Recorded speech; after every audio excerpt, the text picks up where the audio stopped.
안녕하세요. 한자서당 훈장입니다. 고전 한자 속에 들어있는 흥미로운 인물 이야기를 소개해 드리겠습니다. 이번에 소개할 내용은 임진왜란 정유재란 시리즈 제8부입니다.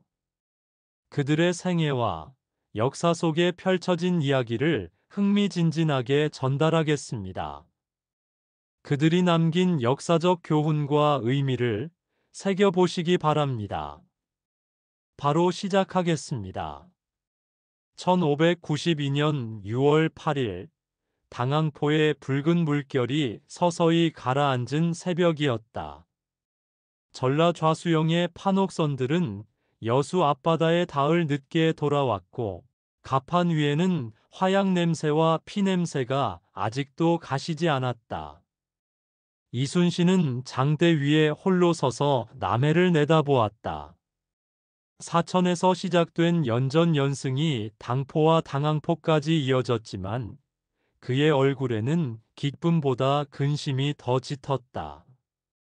통제사님, 병사들이 지쳐 있습니다. 잠시 휴식을 주시는 것이 어떻겠습니까? 녹도만호 정운이 조심스레 말을 건넸다. 이순신은 고개를 끄덕였다. 그리하라. 하지만 경계는 늦추지 말 것이며 부상자들을 먼저 돌보도록 하라.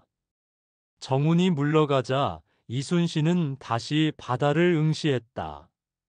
지난 사흘간의 전투에서 외선 60척 넘게 격파했지만 이것은 시작에 불과했다.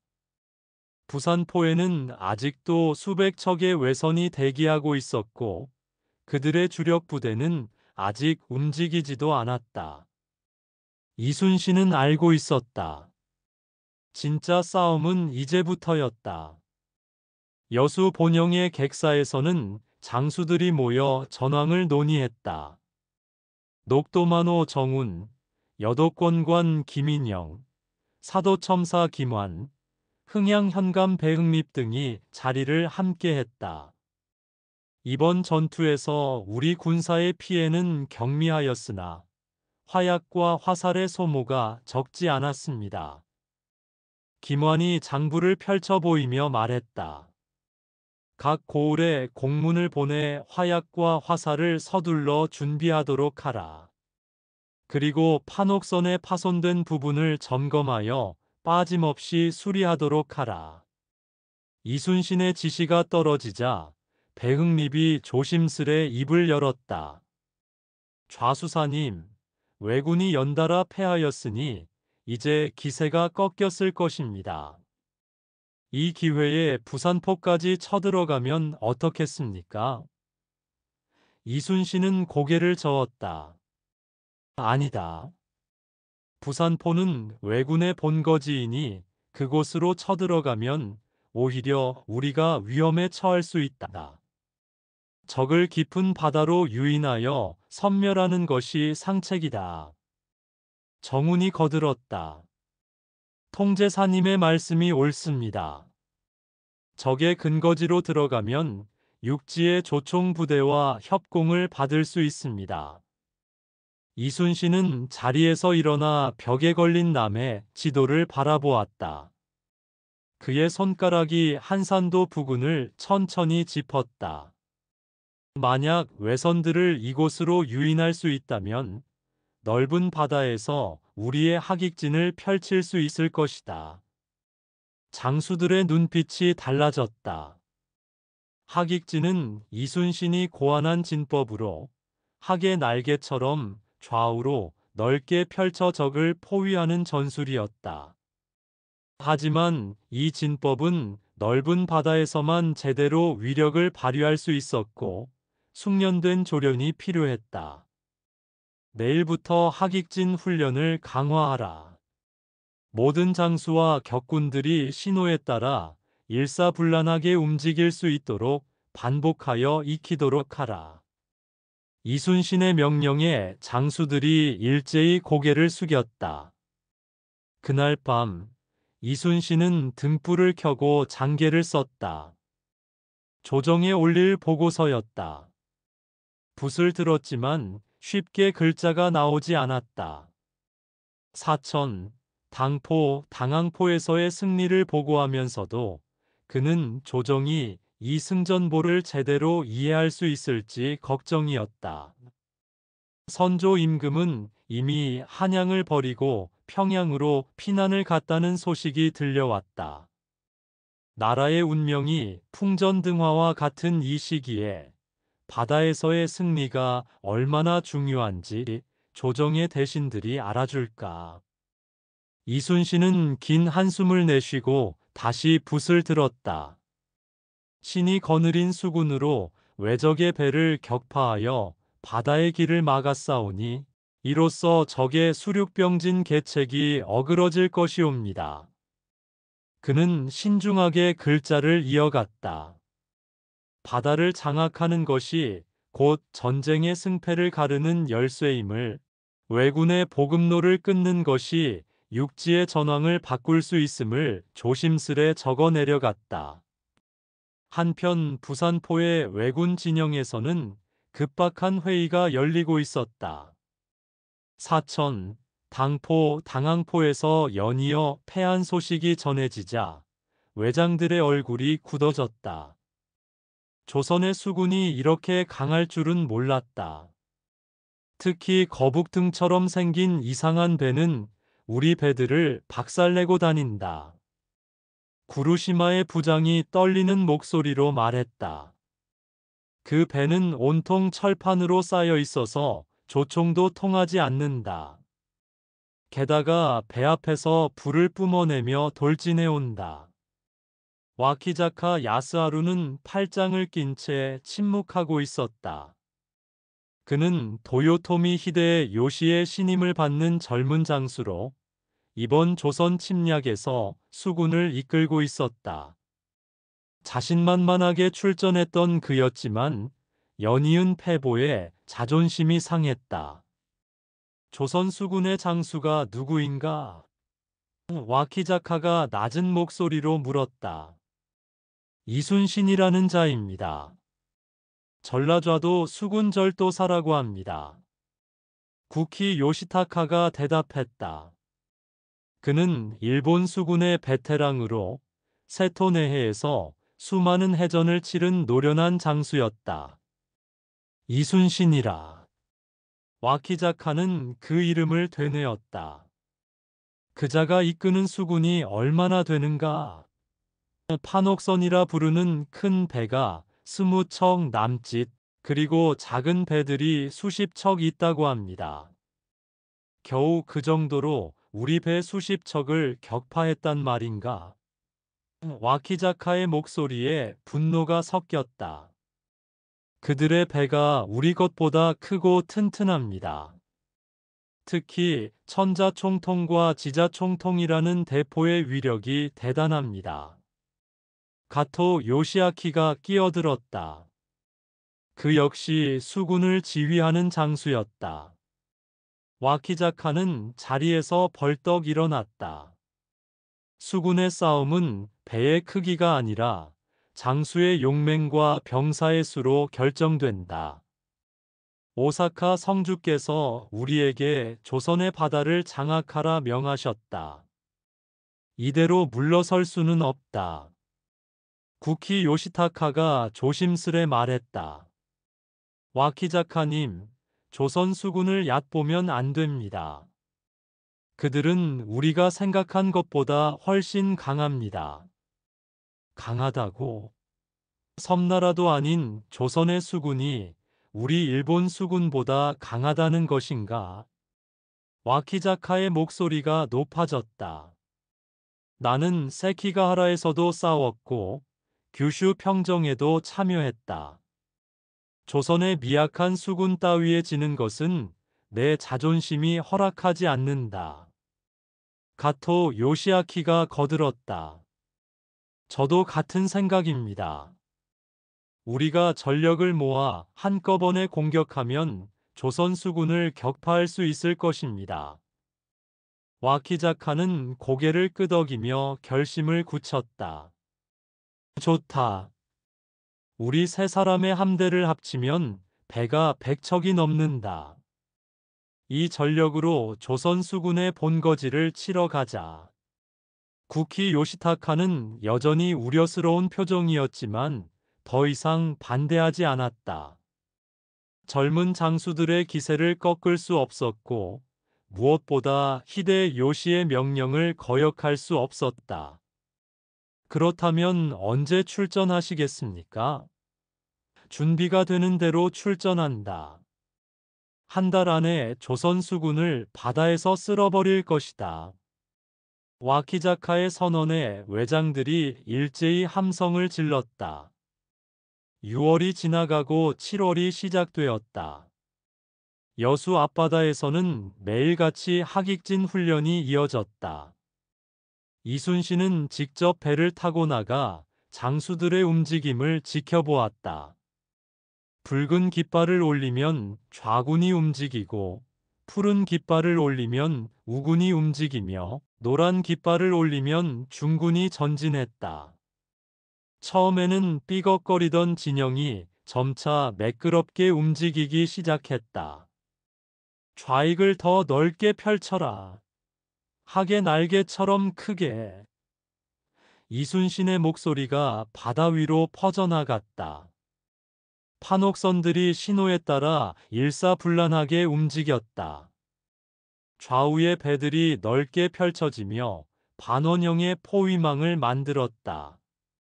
가운데는 거북선이 버티고 있었고 양쪽 날개에는 판옥선들이 줄지어 늘어섰다.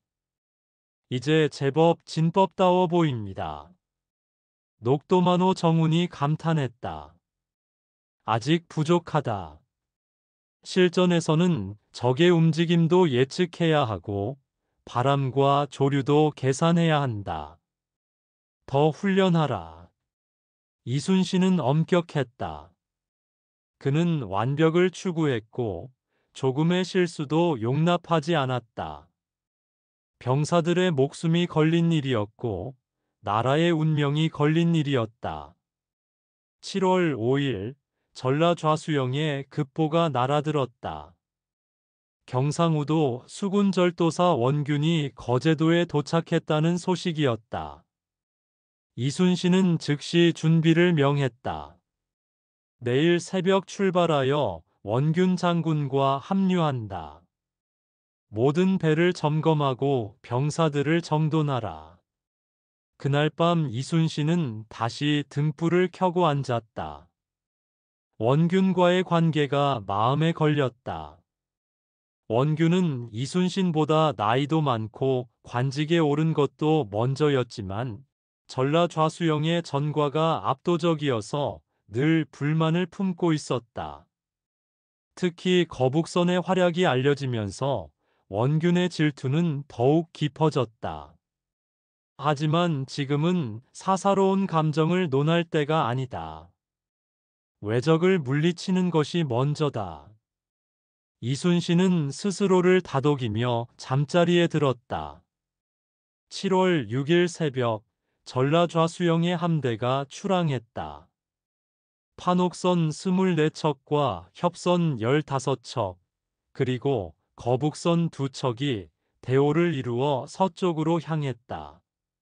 파도는 잔잔했고 바람은 순조로웠다.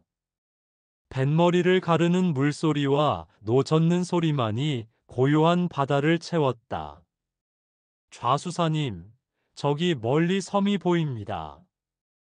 김인영이 손가락으로 가리켰다. 노량이다. 저곳에서 원균 장군의 함대와 합류할 것이다. 이순신의 말대로 노량 앞바다에는 이미 경상우도 수군의 배들이 대기하고 있었다. 원균의 판옥선을 중심으로 20척 남짓한 배들이 진을 치고 있었다. 경상우도 수군절도사 원균이 전라좌도 수군절도사를 뵙습니다. 원균이 배에서 내려 예를 갖추었다. 이순신도 답례했다. 멀리서 수고가 많으셨습니다. 함께 힘을 모아 외적을 물리칩시다. 그러하여야지요. 하지만 이 원균이 보기에는 곧바로 부산포로 쳐들어가는 것이 상책입니다. 원균은 만나자마자 자신의 의견을 내놓았다. 적의 본거지로 들어가는 것은 위험합니다. 우리는 바다를 이용하여 적을 유인하고 섬멸해야 합니다. 유인하여 섬멸한다? 그것은 소극적인 방법입니다. 우리가 먼저 쳐들어가 적의 기세를 꺾어야 합니다. 원균의 목소리에 불만이 섞였다. 이순신은 참을성 있게 설명했다. 원균 장군, 우리 수군의 강점은 넓은 바다에서 진을 펼치는 것입니다. 좁은 포구에서는 아무리 우리 배가 크고 튼튼해도 숫자가 많은 적에게 둘러싸일 수 있습니다. 그렇다면 어찌하자는 것입니까? 한산도 앞바다로 적을 유인합니다. 그곳은 바다가 넓고 깊어서 우리 진법을 펼치기에 적합합니다. 원균은 머뭇거렸지만 반대하지는 않았다. 이순신의 말에 일리가 있었고 무엇보다 지금까지의 전과가 이순신의 판단이 옳았음을 증명하고 있었다. 알겠습니다. 하지만 적이 나오지 않으면 어찌하겠습니까? 적은 반드시 나올 것입니다. 연이어 패한 외장들이 가만히 있을 리 없습니다. 이순신은 확신에 찬 목소리로 말했다. 그날 오후 두 함대가 합류하여 한산도 쪽으로 이동했다. 전라좌수영과 경상우도 수군을 합치면 판옥선만 40척이 넘었다. 거기에 전라우도 수군절도사 이억기의 함대까지 합류하면 70척 가까운 함대가 될 터였다. 이억기 장군께 사람을 보내 한산도로 오시라 전하라. 이순신의 명령이 떨어졌다. 7월 7일 아침 미륵도의 한 목자가 양을 몰고 언덕을 오르고 있었다. 김천손이라는 이름을 가진 그는 이른 새벽부터 양들을 데리고 풀을 뜯기러 나왔다. 해가 떠오르자 김천손은 잠시 쉬려고 언덕 위에 앉았다. 그때 바다 쪽에서 이상한 광경이 눈에 들어왔다. 저게 뭔가? 김천손의 눈이 커졌다. 바다 위에 수많은 배들이 나타나고 있었다. 하나, 둘, 셋. 김천손은 손가락으로 세어보려 했지만 너무 많아서 헤아릴 수가 없었다. 배들은 모두 같은 방향으로 움직이고 있었고 그 위에는 낯선 깃발들이 펄럭이고 있었다. 외선이다. 김천손은 벌떡 일어났다. 손이 떨렸고 가슴이 쿵쿵 뛰었다. 양들을 버려둔 채 그는 언덕을 내려달렸다. 마을에 도착한 김천손은 숨을 헐떡이며 외쳤다. 외선이다. 외선이 나타났다. 마을 사람들이 놀라 나왔다. 무슨 소리냐? 외선이라니? 미륵도 앞바다에 외선이 가득합니다. 수십 척, 아니 100척도 넘을 것 같습니다. 마을의 이장이 급히 말했다. 당장 수영에 알려야 한다. 김천손, 네가 달려가거라. 예.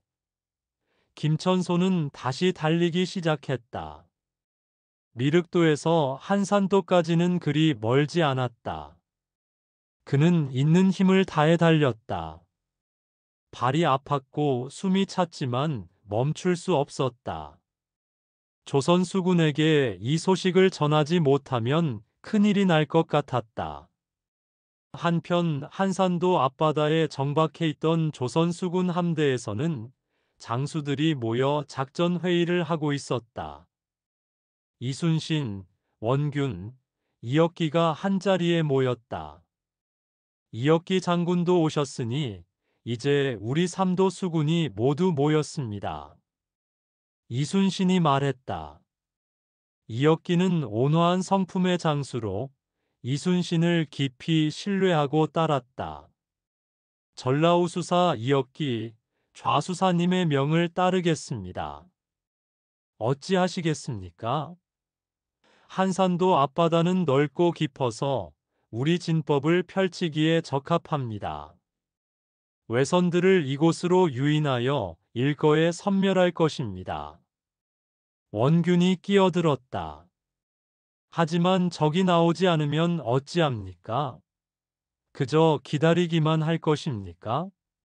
소규모 함대로 적을 자극하여 유인할 것입니다. 적이 우리를 쫓아오면 한산도 앞바다로 유인하여 하객진을 펼칩니다. 하객진이라. 원균은 그 말을 처음 들었다. 하객진이 무엇입니까? 학의 날개처럼 좌우로 넓게 펼쳐 적을 포위하는 진법입니다. 넓은 바다에서만 가능한 진법이지요. 이순신이 설명했다. 이혁기가 고개를 끄덕였다. 훌륭한 생각입니다. 하지만 진법이 복잡하면 실전에서 흔들릴 수 있습니다. 그래서 지난 한 달간 계속 훈련해 왔습니다. 우리 전라좌수영 장수들은 신호만 보면 즉시 움직일 수 있습니다. 원균의 얼굴이 굳었다. 자신은 그런 훈련도 하지 않았는데 이순신은 이미 모든 준비를 마친 것처럼 말하고 있었다. 경상우도 수군은 어찌하라는 것입니까? 원균 장군의 함대는 우익을 맡아주십시오. 이혁기 장군은 좌익을, 제가 중군을 맡겠습니다. 이순신은 이미 역할 분담까지 생각해둔 듯 했다. 원균은 불만스러웠지만 반대할 명분이 없었다. 그때 급한 발소리가 들렸다. 급보입니다. 급보. 김천손이 헐떡이며 달려왔다. 옷은 땀에 흠뻑 젖었고 얼굴은 새빨갛게 달아올랐다. 외선이 나타났습니다. 어디에? 이순신이 벌떡 일어났다. 미륵도 앞바다입니다. 수십 척, 아니 70척도 넘는 것 같았습니다. 장수들의 얼굴이 긴장으로 굳었다. 이순신은 침착하게 물었다. 어느 방향으로 가고 있었는가? 서쪽으로. 이쪽으로 오고 있었습니다. 이순신의 눈빛이 날카로워졌다. 드디어 왔구나. 지금 당장 출전해야 합니다. 원균이 소리쳤다. 아니요. 이순신이 고개를 저었다. 모든 배를 정돈하고 진을 갖춘 후에 움직입니다. 서두르면 오히려 혼란만 생깁니다. 하지만 원균 장군, 제 말을 믿으십시오.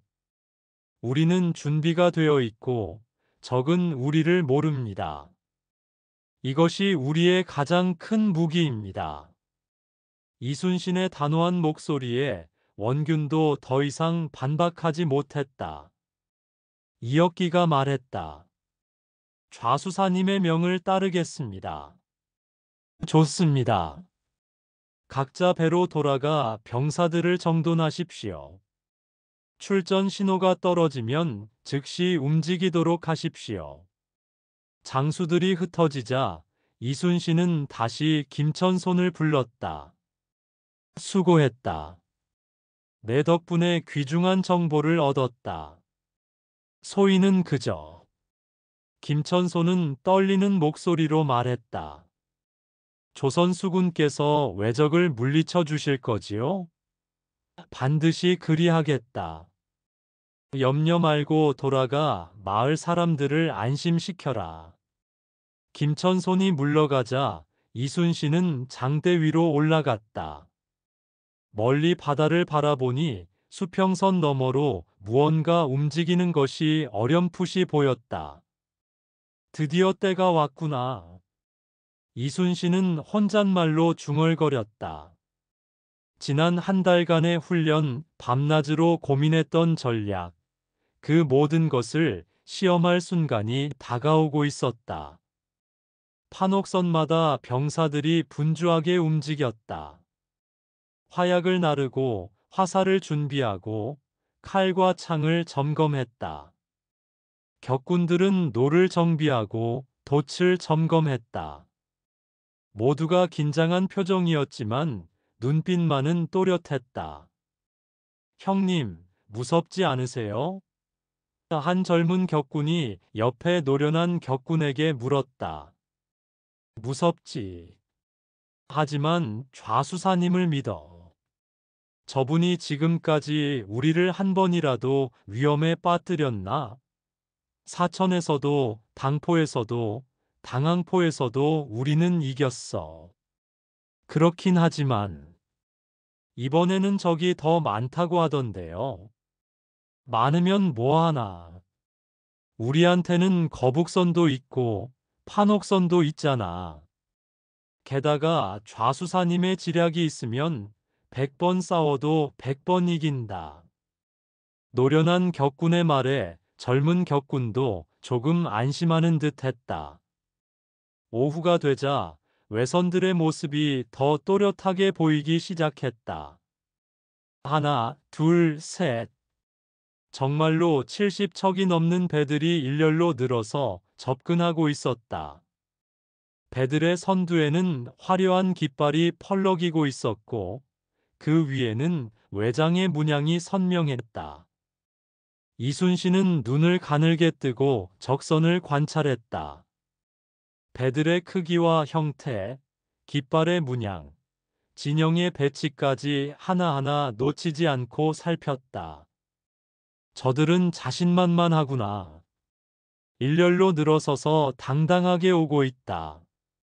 녹도만호 정훈이 옆에서 말했다. 좌수사님, 저들이 저렇게 많은데 우리가 당해낼 수 있겠습니까? 숫자가 전부가 아니다.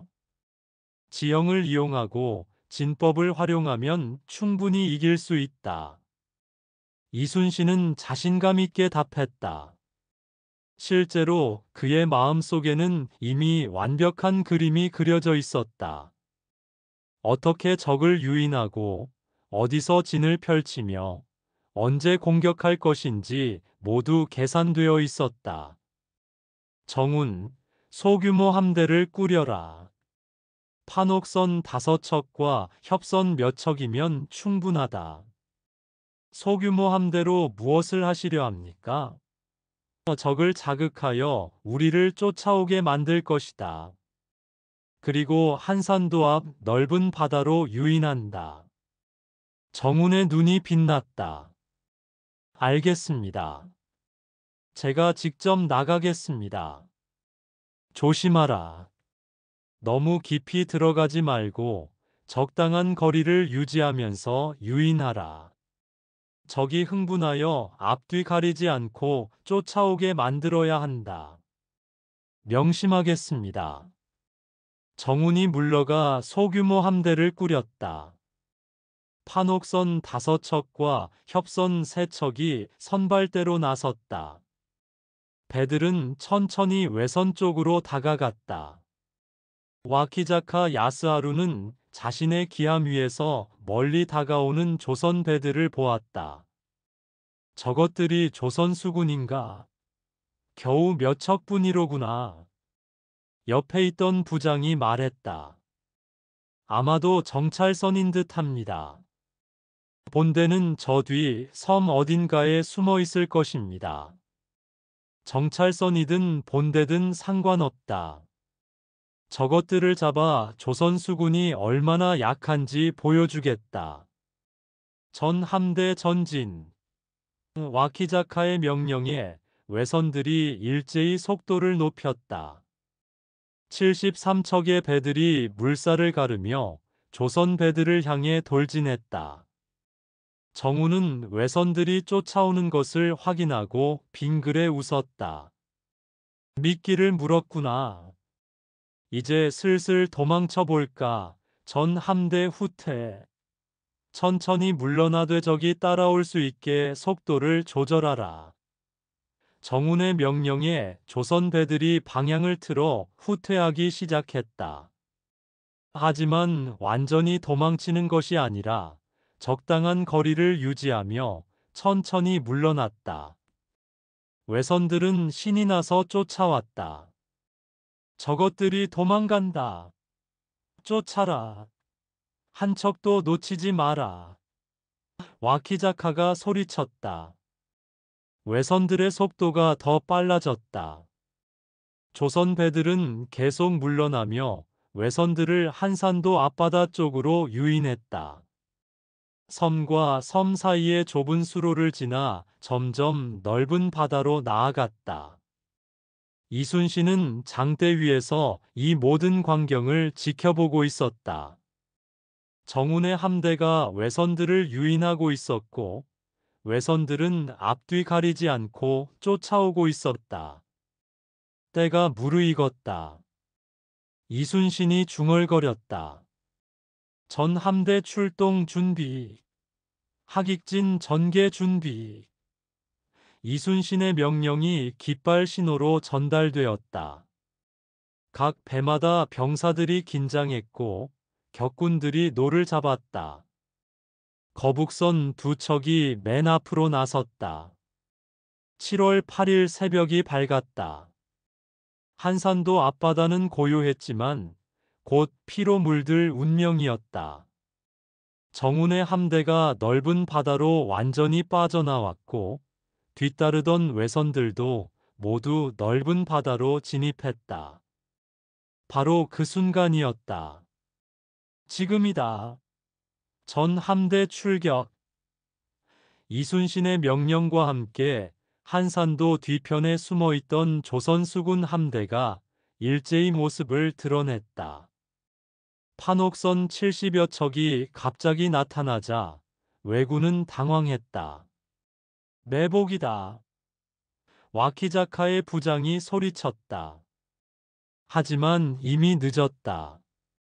조선 수군 함대는 신호에 따라 일사불란하게 움직이기 시작했다. 붉은 깃발이 올라가자 좌익의 배들이 왼쪽으로 넓게 펼쳐졌다. 푸른 깃발이 올라가자 우익의 배들이 오른쪽으로 넓게 펼쳐졌다. 순식간에 학의 날개처럼 좌우로 긴 진영이 완성되었다. 가운데는 이순신의 기함과 거북선들이 버티고 있었고 양쪽 날개는 원균과 이역기의 함대가 맡았다. 외선들은 순식간에 반원형의 포위망 안에 갇혔다.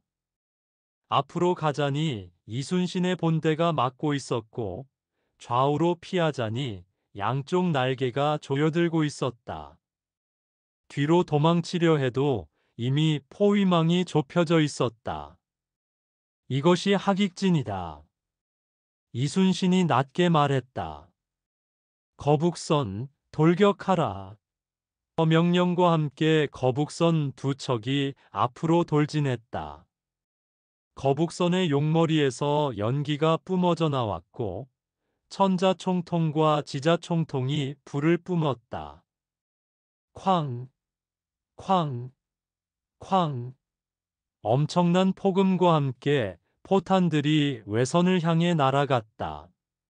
맨 앞에 외선이 포탄을 맞고 산산조각 났다. 나무 파편이 사방으로 튀었고 왜군들이 비명을 지르며 바다로 떨어졌다. 조총으로 저 괴물배를 막아라. 와키자카가 소리쳤다. 왜군들이 조총을 들고 거북선을 향해 쏘아댔다. 탕, 탕, 탕. 하지만 총알은 거북선의 철갑에 튕겨나갔다. 거북선은 아랑곳하지 않고 계속 돌진했다. 배 위에 박힌 송곳들이 햇빛을 받아 반짝였고 접근하려는 왜군들을 찔러댔다. 판옥선, 일제 사격. 이순신의 다음 명령이 떨어졌다. 70여 척의 판옥선에서 일제히 총통이 발사되었다. 하늘이 떨릴 듯한 굉음과 함께 수백 발의 포탄이 외선을 향해 쏟아졌다. 바다가 폭발로 들끓었고 외선들이 하나둘씩 불타기 시작했다. 좌익 전진, 우익 전진. 이순신의 명령에 양쪽 날개가 서서히 조여들기 시작했다. 하객진의 포위망이 점점 좁혀졌다. 외선들은 빠져나갈 곳을 찾아 허둥댔지만 어디로 가든 조선 배들이 막고 있었다. 이대로는 전멸한다. 돌파한다. 와키자카가 결단을 내렸다. 전 함대 돌격. 정면을 뚫고 나간다. 외선들이 필사적으로 정면으로 몰려들었다. 하지만 정면에는 거북선과 이순신의 기함이 버티고 있었다. 거북선은 계속 포를 쏘아댔고 판옥선들은 화살을 비처럼 쏟아부었다. 화살 공격. 이순신의 명령에 수천 개의 화살이 외선을 향해 날아갔다. 하늘이 검게 변할 정도로 많은 화살이 쏟아졌다. 왜군들이 방패로 막아보려 했지만 소용없었다. 화살은 갑판을 뚫고 돛을 찢고 사람을 꿰뚫었다. 아! 비명소리가 사방에서 터져나왔다. 와키자카의 기함도 화살 세례를 받았다. 와키자카는 방패 뒤에 숨었지만 부하들이 하나둘씩 쓰러지는 것을 막을 수 없었다. 이럴 수가. 조선 수군이 이렇게 강할 줄이야. 와키자카는 자신의 판단이 얼마나 오만했는지 깨달았다. 조선 수군은 자신이 생각했던 것보다 훨씬 강했고 훨씬 조직적이었으며 훨씬 무서웠다. 장군님, 이대로는 안 됩니다. 퇴각해야 합니다. 부장이 다급하게 소리쳤다. 퇴각? 어디로 퇴각하란 말인가? 사방이 다 막혔다. 와키자카가 소리쳤다. 실제로 포위망은 완전했다. 하객진의 양날개가 완전히 포위를 완성했고 외선들은 갇힌 짐승처럼 발버둥 쳤다. 이순신은 냉정하게 전황을 살폈다. 적의 진영은 완전히 무너졌고 배들은 혼란에 빠져 있었다. 이제 마무리할 시간이었다. 전 함대 접근하여 섬멸하라. 이순신의 최후 명령이 떨어졌다. 조선 배들이 더 가까이 접근했다. 이제는 포와 화살뿐만 아니라 창과 칼까지 동원되었다. 배와 배가 붙으면 조선 병사들이 뛰어올라 왜군과 백병전을 벌였다. 나라를 지킨다. 백성을 지킨다. 조선 병사들의 함성이 바다를 뒤덮었다. 그들의 눈빛에는 분노와 결의가 가득했다. 왜군이 쳐들어와 한양을 유린하고 백성을 죽였다는 소식을 들은 그들은 복수심에 불타올랐다. 전투는 오전 내내 계속되었다. 해가 중천에 떴을 때쯤 외선 대부분이 격파되었다. 어떤 배는 불타고 있었고 어떤 배는 침몰하고 있었으며 어떤 배는 반쯤 부서진 채 표류하고 있었다. 와키자카는 결국 도주를 결심했다. 자신의 기함과 몇 척의 배만 이끌고 포위망을 뚫고 나가려 했다. 저쪽으로, 저 틈으로 빠져나간다. 와키자카가 방향을 가리켰다. 우익 쪽에 잠깐 생긴 틈새를 노렸다. 기함이 필사적으로 노를 저어 그 틈으로 향했다. 원균의 함대가 그것을 막으려 했지만 와키자카의 배는 빠르게 빠져나갔다. 저놈을 놓치지 마라. 원균이 소리쳤지만 이미 와키자카의 배는 멀어지고 있었다. 이순신은 그것을 보고도 추격하지 않았다. 추격하지 마라. 도망치는 적을 끝까지 쫓으면 우리도 위험해진다. 하지만 좌수사님, 저놈이 적장입니다. 정운이 아쉬워했다. 적장 한 명보다 적의 함대를 섬멸하는 것이 더 중요하다. 여기 남은 배들을 모두 처리하라. 이순신의 명령이 옳았다. 와키자카는 도망쳤지만 그의 함대 대부분은 한산도 바다에 남았다. 73척 중에서 겨우 14척만이 와키자카를 따라 도망쳤고 나머지는 모두 격파되었다. 오후가 되어 전투가 끝났다. 바다는 부서진 배의 잔해로 가득했고 왜군의 시신들이 떠다녔다. 조선 병사들은 환호했지만 이순신은 미소 짓지 않았다. 전사자와 부상자를 확인하라. 부상자는 즉시 치료하고 전사자는 정중히 수습하라. 이순신의 명령이 차분하게 내려졌다. 전투는 끝났지만 전쟁은 아직 끝나지 않았다. 원균이 이순신에게 다가왔다. 좌수사, 대승입니다. 외선 60척 가까이를 격파했습니다. 아직 끝난 것이 아닙니다. 도망친 외장이 다시 병력을 모을 것이고 부산포에는 아직도 외선이 많이 남아 있습니다. 하지만 오늘의 승리는 대단합니다. 원균의 목소리에 흥분이 섞여 있었다. 이순신은 고개를 끄덕였다. 그렇습니다.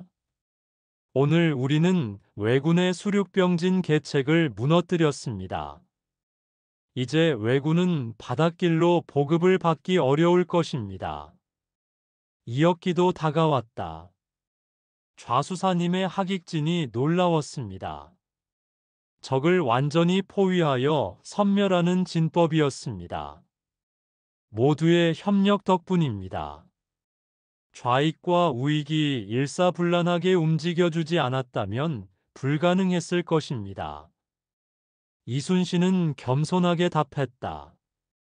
해질 무렵 한산도 앞바다에는 조선 수군의 깃발이 펄럭였다. 승리의 깃발이었다. 병사들은 피곤했지만 얼굴에는 자부심이 가득했다. 자신들이 나라를 지켰다는, 왜적을 물리쳤다는 자부심이었다. 이순신은 장대 위에 홀로 섰다. 석양이 바다를 붉게 물들이고 있었다. 아름다운 풍경이었지만 그의 마음은 무거웠다. 오늘 전투에서 조선 병사들도 목숨을 잃었다. 10명이 넘는 전사자와 수십 명의 부상자가 생겼다. 그들 하나하나가 소중한 목숨이었고 누군가의 아들이자 아버지였다. 용서하시오. 내가 더 완벽하게 계획했다면 그대들을 잃지 않았을 텐데. 이순신은 조용히 중얼거렸다. 바람이 불어와 그의 흰 수염을 흔들었다. 멀리 바다 너머 부산 쪽을 바라보며 이순신은 다짐했다. 아직 끝나지 않았다. 왜적을 완전히 바다에서 몰아낼 때까지 나는 멈추지 않을 것이다. 그날 밤 조선 수군 진영에서는 승전을 축하하는 분위기가 아니었다. 전사자들을 애도하고 부상자들을 돌보며 다음 전투를 준비하는 분위기였다. 이순신은 그런 병사들의 모습을 보며 고개를 끄덕였다. 이것이 진짜 군대였다. 승리에 취하지 않고 교만하지 않으며 항상 다음을 준비하는 군대였다. 한편 기메로 도망친 와키자카 야스하루는 패배의 충격에서 벗어나지 못하고 있었다. 73척의 배 중에서 14척만 남았다. 부하들 대부분을 잃었고 자신의 자존심도 산산조각 났다. 이순신이라는 자, 도대체 무슨 자인가? 와키자카는 떨리는 손으로 술잔을 들었다. 그의 머릿속에는 하객진의 모습이 생생했다. 갑자기 나타난 조선 배들이 학의 날개처럼 펼쳐지며 자신의 함대를 완전히 포위했던 그 광경이 악몽처럼 떠올랐다. 장군님, 부산으로 돌아가 재정비해야 합니다. 살아남은 부장이 조심스레 말했다. 재정비라. 이 꼴로 어떻게 부산으로 돌아간단 말인가. 구키님과 가토님이 뭐라 하실지. 와키자카는 고개를 떨구었다. 자신만만하게 출전했다가 대패하고 돌아온 자신이 부끄러웠다. 7월 9일 아침, 이순신은 장수들을 다시 모았다. 어제의 승리로 왜군의 주력 함대를 격파했습니다. 하지만 아직 안골포에 외선들이 남아있다는 정보가 있습니다. 안골포입니까? 원균이 물었다. 그렇습니다. 어제 도망친 와키자카의 자녀 병력과 구키, 가토의 함대가 안골포에 집결했다고 합니다. 이역기가 걱정스럽게 말했다. 우리 병사들이 피곤합니다. 하루 쉬고 가는 것이 어떻겠습니까? 적에게 재정비할 시간을 주어서는 안 됩니다. 오늘 바로 안골포로 향합니다. 이순신의 결정은 단호했다. 원균이 찬성했다. 좌수사 말씀이 옳습니다. 적이 흩어져 있을 때 각계격파해야 합니다. 오전 중에 함대가 다시 출항했다. 한산도를 떠나 안골포로 향했다. 병사들은 피곤했지만 어제의 승리가 자신감을 주었다. 우리는 이길 수 있다. 통제사님을 믿고 따르면 이긴다. 병사들끼리 이런 말을 주고받으며 사기를 북돋았다. 안골포에 도착한 것은 오후였다. 과연 포구 안쪽에 외선들이 모여 있었다. 하지만 어제와는 상황이 달랐다. 외선들은 육지 가까이 붙어 있었고 해안에는 왜군 병력이 진을 치고 있었다. 저들이 육지 가까이 붙어 있습니다. 함부로 접근하면 조총 공격을 받을 수 있습니다. 정훈이 경고했다. 이순신은 지형을 살폈다. 안골포는 한산도처럼 넓은 바다가 아니었다. 포구가 좁고 육지가 가까워서 하객진을 펼치기 어려웠다. 원거리에서 포격으로 공격한다. 함부로 접근하지 말고 총통 사격으로 적선을 격파하라. 이순신의 명령이 떨어졌다.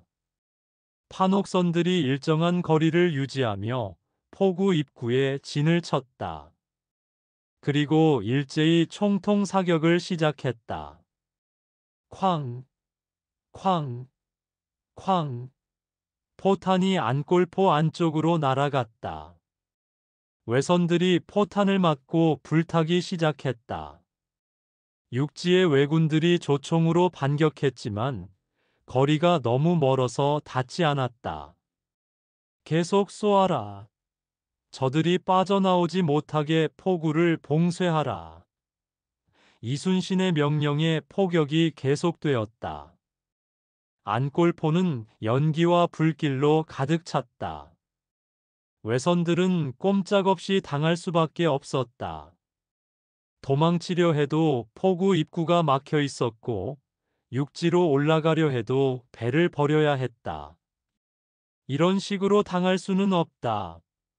배를 버리고 육지로 올라간다. 구키 요시타카가 결단을 내렸다. 왜군들이 배에서 내려 육지로 올라가기 시작했다. 하지만 그 과정에서 많은 병력이 조선 수군의 화살과 포에 맞아 쓰러졌다. 7월 10일 아침까지 전투가 이어졌다. 안골포의 외선 대부분이 격파되었고 살아남은 왜군들은 육지로 도망쳤다.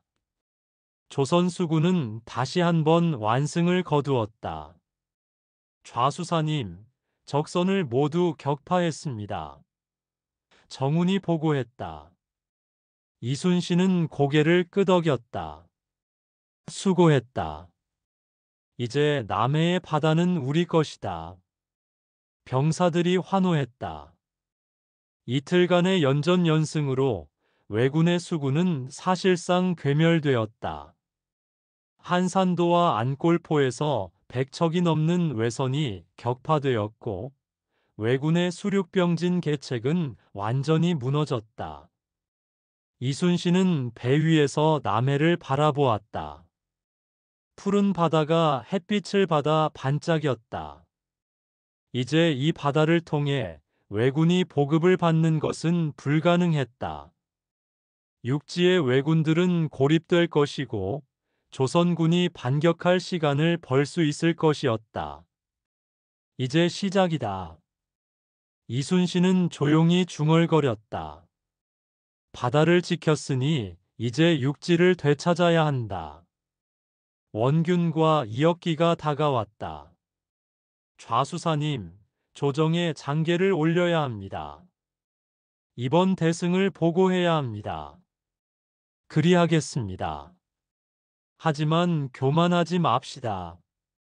우리는 다만 맡은 바 임무를 다했을 뿐입니다. 이순신의 겸손한 말에 두 장수가 고개를 숙였다. 그들은 이순신이 왜 위대한 장수인지 알 수 있었다.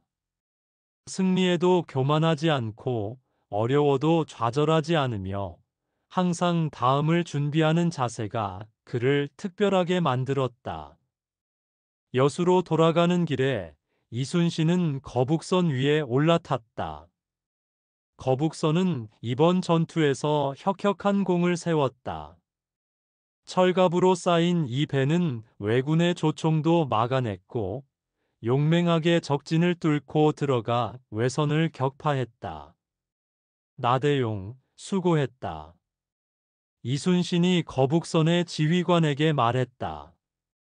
감사합니다, 좌수사님. 거북선이 제 역할을 다한 것 같아 기쁩니다.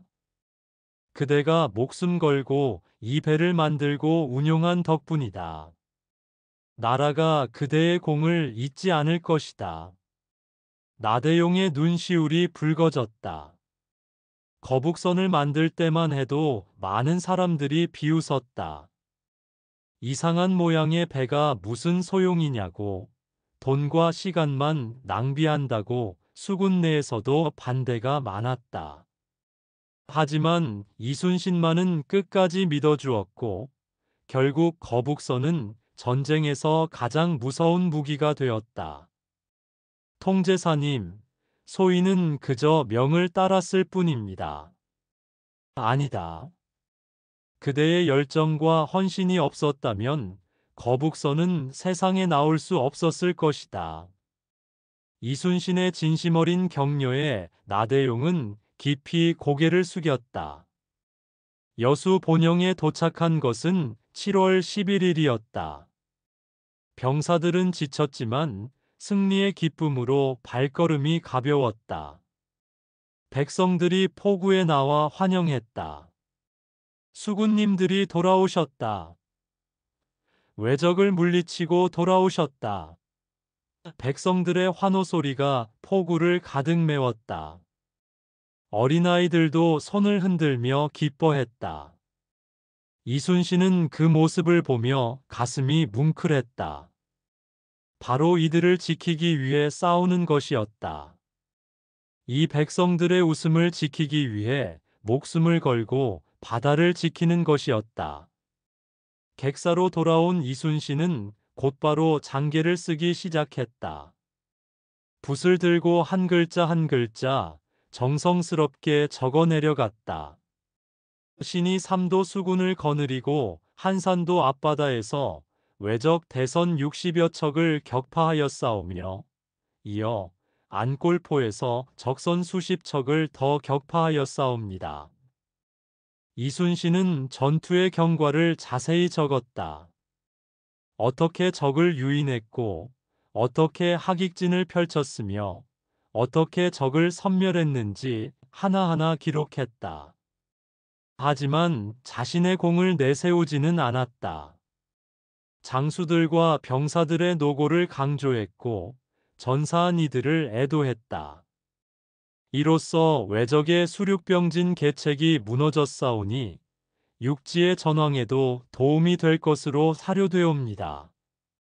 신은 계속 바다를 지켜 외적이 다시는 함부로 우리 바다에 들어오지 못하게 하겠사옵니다.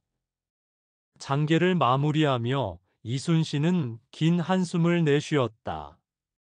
이 장계가 조정에 도착하면 어떤 반응이 나올까? 선조 임금은 기뻐하실까? 아니면 여전히 피난길에서 근심만 하고 계실까? 조정의 대신들은 이 승리의 의미를 제대로 이해할까? 이순신은 창밖을 바라보았다. 밤하늘에 별이 총총했다. 저 별들처럼 수많은 병사들이 각자의 자리에서 나라를 지키고 있을 것이었다. 육지에서는 의병들이 일어나 왜군과 싸우고 있었고 관군들도 재정비하여 반격을 준비하고 있었다. 우리가 바다를 지킨 것은 그들에게 희망을 주기 위함이다. 이순신은 다짐했다. 바다에서의 승리가 육지의 전황을 바꿀 수 있다는 것을, 조선이 아직 끝나지 않았다는 것을 보여주기 위함이었다. 며칠 후 한산도 대첩의 소식이 조선 팔도에 퍼져나갔다. 왜군에게 연전연패하던 조선이 드디어 대승을 거두었다는 소식에 백성들은 환호했다. 이순신 장군이 외선 100척을 격파했다더라. 하객진이라는 신기한 진법으로 외적을 완전히 포위했다더라. 거북선이라는 신기한 배가 외선을 박살냈다더라. 소문은 꼬리에 꼬리를 물고 퍼져나갔다. 과장된 부분도 있었지만 사실 자체가 이미 놀라웠다. 73척의 외선을 상대로 완벽한 승리를 거둔 것은 개전 이래 최대의 승첩이었다. 평양으로 피난해 있던 선조도 이 소식을 들었다. 이순신이 외선 60여 척을 격파했다고? 선조는 믿기지 않는다는 표정이었다. 육지에서는 연전연패였는데 바다에서 이런 대승을 거두었다는 것이 신기했다. 예, 전하. 한산도와 안골포에서 연이어 승리를 거두어 왜군의 수군을 괴멸시켰다고 합니다. 승지가 장계를 올리며 아뢰었다. 선조는 장계를 읽으며 고개를 끄덕였다. 과인이 이순신을 전라좌수사로 임명한 것이 잘한 일이었구나. 옆에 있던 영의정 유성룡이 조심스레 말했다. 전하, 이순신의 승리는 단순히 한 번의 해전 승리가 아닙니다. 이로써 왜군의 보급로가 끊겼으니 육지의 전황도 달라질 것입니다. 그렇겠지. 왜군이 바다로 보급을 받지 못하면 오래 버티지 못할 것이다. 선조의 얼굴에 처음으로 희망의 빛이 보였다. 대신들도 희망을 품기 시작했다. 이제 명나라 원군도 올 것이니 왜적을 몰아낼 수 있을 것입니다. 이순신에게 상을 내려야 합니다. 이런 공을 세운 장수를 격려해야 합니다. 조정에서는 이순신에게 내릴 상을 논의하기 시작했다. 한편 부산의 왜군 진영은 충격에 빠져 있었다. 와키자카가 참패하여 돌아온 데 이어 구키와 가토도 안골포에서 패배했다는 소식이 전해졌다. 말도 안 된다. 우리 수군이 조선 수군에게 이렇게 당할 수 있단 말인가? 가토 기요마사가 분노를 터뜨렸다. 그는 육군을 지휘하는 장수였지만 수군의 패배에 충격을 받았다. 조선 수군의 이순신이라는 자가 보통 인물이 아닙니다. 와키자카가 말했다. 참패의 수치심에도 불구하고 그는 이순신의 능력을 인정할 수밖에 없었다. 그자가 고안한 하객진이라는 진법이 대단합니다. 우리를 완벽하게 포위하여 섬멸했습니다. 그래서 어쩌자는 것인가? 이대로 바다를 포기하란 말인가? 고니시 유키나가가 물었다. 당분간은 바다로 나가서는 안 됩니다. 조선 수군이 제해권을 완전히 장악했습니다. 구키 요시타카가 냉정하게 판단했다. 그는 베테랑 수군 장수답게 현실을 직시했다. 왜군 수뇌부는 긴 회의 끝에 수륙병진 작전을 포기하기로 결정했다. 바다는 조선 수군에게 내주고 육지에서만 작전을 펼치기로 한 것이었다. 하지만 이것은 왜군에게 치명적인 결정이었다. 바다를 통한 보급이 끊기면서 육지의 왜군들은 점점 어려움에 처하게 될 것이었다. 여수의 이순신은 그 사실을 알고 있었다. 이제 시간은 우리 편이다. 이순신은 부하 장수들에게 말했다. 왜군이 보급을 받지 못하면 스스로 무너질 것이다. 우리는 계속 바다를 지키며 그들을 압박해야 한다. 통제사님, 그렇다면 다음 목표는 무엇입니까? 정훈이 물었다. 부산포를 봉쇄한다. 왜군의 본거지인 부산포를 완전히 막아 그들이 일본과 연락조차 못하게 만들 것이다. 이순신의 눈빛이 날카로웠다. 장수들은 숙연해졌다. 통제사의 계획은 원대했다. 단순히 적을 막는 것이 아니라 완전히 고립시켜 항복하게 만드는 것이었다. 하지만 그러려면 우리도 준비가 필요합니다. 배를 더 만들어야 하고 화약과 화살도 더 준비해야 합니다. 김환이 현실적인 문제를 지적했다. 각 고을에 공문을 보내 군량과 군수 물자를 준비하게 하라. 그리고 거북선을 더 만들 것이다. 거북선이 많을수록 우리가 유리하다. 알겠습니다. 즉시 준비하겠습니다. 장수들이 흩어져 각자 맡은 임무를 수행하러 갔다. 이순신은 다시 홀로 남았다. 그는 밤마다 홀로 앉아 전략을 짰다. 지도를 펼쳐놓고 왜군의 동선을 예측하고 우리 수군의 배치를 계획했다. 어디에 배를 배치할 것인가? 언제 공격할 것인가? 어떻게 적을 무너뜨릴 것인가? 모든 것을 치밀하게 계산했다. 아직 끝나지 않았다. 한산도의 승리는 시작일 뿐이다. 이순신은 혼잣말로 중얼거렸다. 그의 머릿속에는 이미 다음 전투의 그림이 그려져 있었다.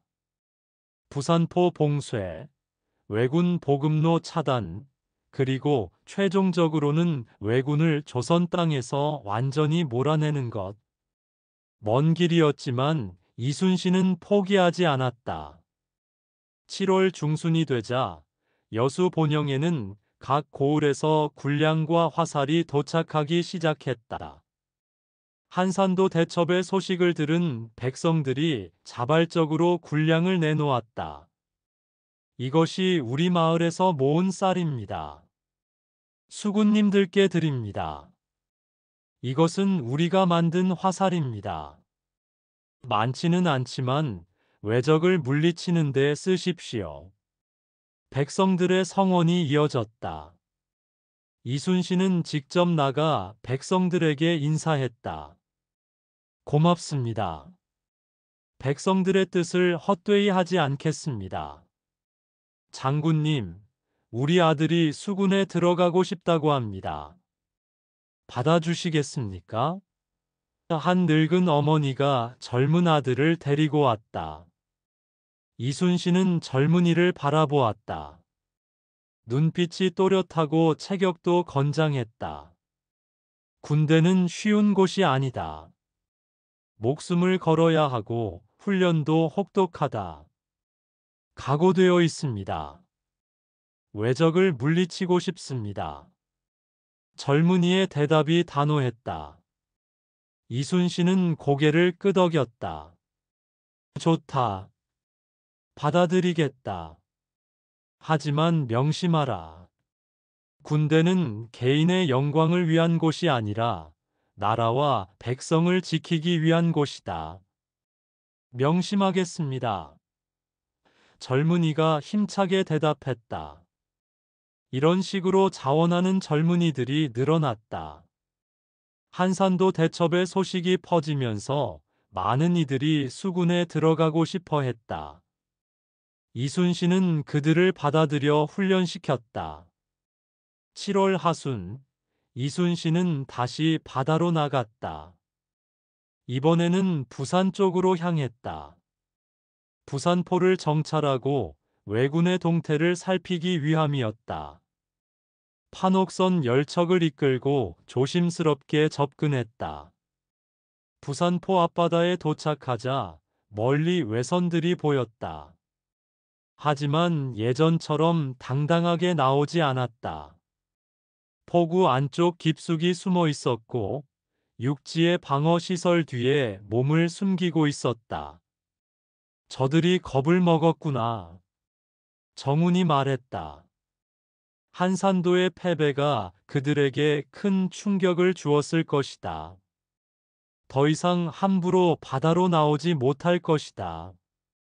이순신은 만족스럽게 고개를 끄덕였다. 좋다. 우리는 계속 압박한다. 정기적으로 이곳에 와서 그들을 감시하고 만약 나온다면 즉시 격파한다. 조선 수군은 그날부터 부산포를 정기적으로 순찰하기 시작했다. 왜군은 조선 수군이 나타나기만 하면 포구 안쪽으로 숨었다. 바다는 완전히 조선의 것이 되었다. 8월이 되자 육지의 전황에도 변화가 나타났다. 명나라 원군이 도착했고 각지의 의병들이 봉기했다. 왜군은 점점 밀리기 시작했다. 한양을 점령했던 왜군도 보급이 끊기면서 어려움을 겪었다. 이순신의 바다 봉쇄가 효과를 발휘하고 있다. 명나라 장수 이여송도 이순신의 공을 인정했다. 조선 수군이 바다를 지켜주지 않았다면 우리도 고전했을 것이다. 이순신의 명성은 점점 높아져 갔다. 조선은 물론이고 명나라에서도 그의 이름이 알려졌다. 하지만 이순신 자신은 여전히 겸손했다. 나는 다만 내 할 일을 했을 뿐이다. 그는 언제나 이렇게 말했다. 부하 장수들이 그의 공을 칭송해도 손사래를 쳤다. 이것은 모두 장수들과 병사들, 그리고 백성들의 도움 덕분이다. 나 혼자서는 아무것도 할 수 없었다. 그의 겸손함은 진심이었다. 그는 정말로 자신의 공이라고 생각하지 않았다. 모든 것이 함께 싸운 이들의 공이었고, 나라를 지키려는 마음이 모여 이룬 결과였다. 한산도 대첩 이후 2달이 지났다. 조선의 전황은 확실히 나아지고 있었다. 왜군은 더 이상 진격하지 못했고 오히려 후퇴하기 시작했다. 바다를 장악한 조선 수군 덕분에 왜군의 보급로는 완전히 끊겼다. 좌수사님, 들리는 소문에 왜군이 강화를 요청하려 한다고 합니다. 김인영이 보고했다. 강화라. 이순신은 고개를 저었다. 그들이 진심으로 물러갈 리 없다. 시간을 벌려는 속셈일 것이다. 그렇다면 어찌하시겠습니까? 우리는 계속 바다를 지킨다. 강화가 되든 전쟁이 계속되든 바다를 장악하고 있으면 우리가 유리하다. 이순신의 판단은 정확했다. 왜군의 강화 제안은 시간을 벌기 위한 술책이었다. 하지만 조선 수군이 바다를 완전히 장악하고 있는 한 왜군은 함부로 움직일 수 없었다. 9월이 되자 가을바람이 불기 시작했다. 여수 앞바다에는 단풍이 물들기 시작했다. 이순신은 장대 위에 서서 바다를 바라보았다. 한산도 대첩 이후 석 달이 지났다. 그 사이 크고 작은 전투가 몇 번 더 있었지만 조선 수군은 한 번도 지지 않았다. 바다는 완전히 조선의 것이었다. 이제 바다는 우리 것이다. 이순신이 조용히 말했다. 옆에 서 있던 정운이 고개를 끄덕였다. 좌수사님의 하객진 덕분입니다. 하객진은 하나의 방법일 뿐이다. 진정으로 중요한 것은 이 바다를 지키려는 우리 모두의 마음이다. 이순신은 진심으로 말했다. 바다를 지키는 것은 배나 무기가 아니라 사람이었다. 나라를 지키려는 마음, 백성을 보호하려는 의지, 동료를 믿는 신뢰가 모여서 바다를 지킨 것이었다. 해가 저물어 갔다. 붉은 석양이 바다를 물들였다. 이순신은 그 아름다운 광경을 바라보며 생각했다. 이 아름다운 바다를 왜적의 손에 넘겨줄 수는 없다. 그의 결의는 확고했다. 전쟁이 언제 끝날지 알 수 없었지만 그는 끝까지 바다를 지킬 것이었다. 목숨이 붙어 있는 한 조선의 바다를 지킬 것이었다. 책상 위에는 아직 쓰지 않은 종이가 놓여 있었다. 그는 붓을 들어 몇 글자 적었다. 한산섬 달밝은 밤에 수루에 혼자 앉아 큰 칼 옆에 차고 깊은 씨름하는 적에 시를 쓰다 말고 이순신은 붓을 내려놓았다. 시를 완성할 마음이 들지 않았다. 전쟁은 아직 끝나지 않았고 씨름은 여전했다. 그는 등불을 끄고 누워 하늘을 바라보았다. 창문 너머로 별이 보였다. 저 별들처럼 수많은 백성들이 밤하늘 아래에서 잠들고 있을 것이었다. 왜군의 침략으로 집을 잃은 이들, 가족을 잃은 이들, 두려움에 떨고 있는 이들. 내가 바다를 지키는 것은 저들을 위함이다. 이순신은 다시 한번 다짐했다. 개인의 영광이나 출세를 위해서가 아니라 백성을 지키기 위해, 나라를 지키기 위해 싸우는 것이라고. 한산도 대첩은 임진왜란의 흐름을 바꾼 결정적인 전투였다. 왜군의 수륙병진 작전을 무너뜨렸고 조선 수군이 제해권을 완전히 장악하게 만들었다. 이후 왜군은 육지에서만 작전을 펼칠 수밖에 없었고 보급의 어려움으로 점점 약해져 갔다. 이순신의 하객진은 해전 역사에 길이 남을 전술로 평가받았다. 적을 유인하여 넓은 바다에서 포위 섬멸하는 이 전술은 완벽했다. 수적 우세를 자랑하던 왜군을 압도적으로 격파한 것은 전술의 승리이자 지략의 승리였다. 하지만 이순신 자신은 이 승리를 자랑하지 않았다. 그는 여전히 바다를 지키며 다음 전투를 준비했다. 승리에 도취되지 않고 교만하지 않으며 항상 겸손하고 신중했다. 그것이 이순신을 진정한 명장으로 만든 이유였다. 1592년 7월 10일 안골포 해전이 끝난 그날부터 조선의 바다는 완전히 달라졌다. 왜군은 더 이상 바다를 마음대로 누비지 못했고 조선 수군의 깃발이 남해를 가득 메웠다. 이순신과 조선 수군이 지켜낸 바다는 조선이 전쟁에서 버틸 수 있는 버팀목이 되었다. 그리고 그 중심에는 한산도 대첩이 있었다. 하객진이 펼쳐진 그날, 조선의 운명이 바뀌었다.